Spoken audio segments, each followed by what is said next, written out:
Today, let's talk about soft conflict, the quiet tension that makes stories breathe.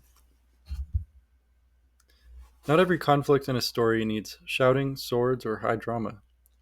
Some of the most powerful moments happen in silence, in what's left unsaid. Today, we're exploring soft conflict, subtle tension, and the idea of negative space in storytelling, and how these quiet forces can hold a reader tighter than any action scene. So, what is conflict? In every story, depending on who you ask, in the first page or even the first paragraph, you need to assert character motivation, open a scene with a question, and have a rising action, climax, and a resolution. This applies to the plot as a whole, it applies to a chapter, it applies to a scene, and in some cases, or depending on who you ask, it might even apply to a paragraph or even a sentence. So, what about soft conflict? Soft conflict is not about screaming matches or sword duels. It's about misalignment, unease, a glance held too long, a truth avoided. Every story needs conflict, some kind of tension between two opposing forces. But this can be extremely subtle, to the point where it might take you a while to even figure out what the conflict is. But nonetheless, it can add a lot to a story, even if it's subtle. So, to make soft conflict, we're going to need negative space. In art, negative space is what gives the subject room to breathe. It's the space between the lines and the color and the punches. In writing, it's the tension between the lines. It's what's unsaid. So let's talk about an example. So the last bonus episode that I posted on my channel, Echoes in the Offering Bowls, is an example of this soft tension. I'm not going to read the whole thing because, you can always go and listen to it yourself if you are so inclined.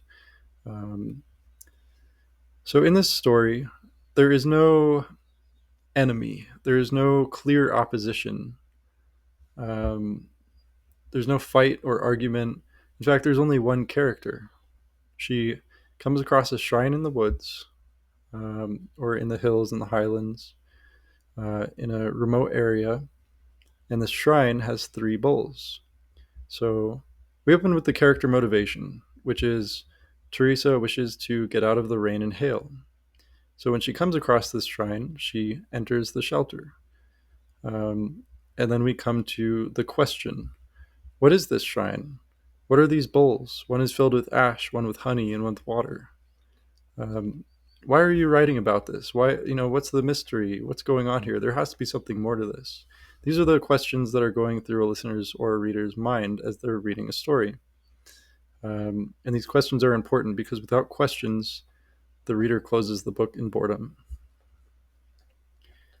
Um, so, Teresa tastes from the bowls, and from each, she gets a small experience, some kind of memory or um, a feeling, just a passing sense of different types of magic from each bowl. And finally, she drinks from the water, and it gives her a renewed sense of energy and determination, and she's ready to move on. There's lessons in this if you look deeply or think about it enough, or if you don't, it's just a pleasant story with soft tension.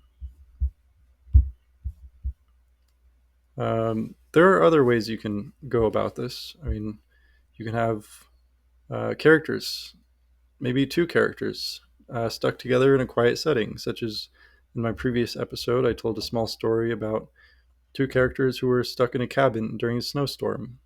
I just wrote the opening, but there are plenty of openings for soft tension in that potential story. There could be class difference, mistrust, unspoken grief, or love.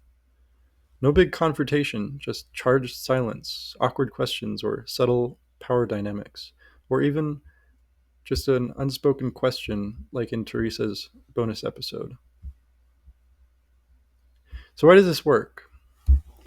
It makes the reader lean in, not pull away. It reflects real life tension, the kind people feel but can't explain. It gives room for the reader to interpret, which deepens emotional investment, and it allows for more believable pacing in character development. So let's go through some quick hints or tips for writing soft conflict. So one, focus on what's not being said. Two, use body language, not exposition. Three, let the setting echo the tension. And four, lean into contrast between internal and external behavior.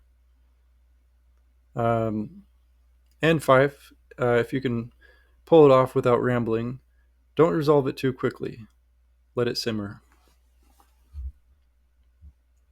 Or I suppose an alternative to that is end on end before you think you should end. If you think you need to write another sentence, don't. Just leave it hanging. So, final thoughts. Loud stories burn hot and fast.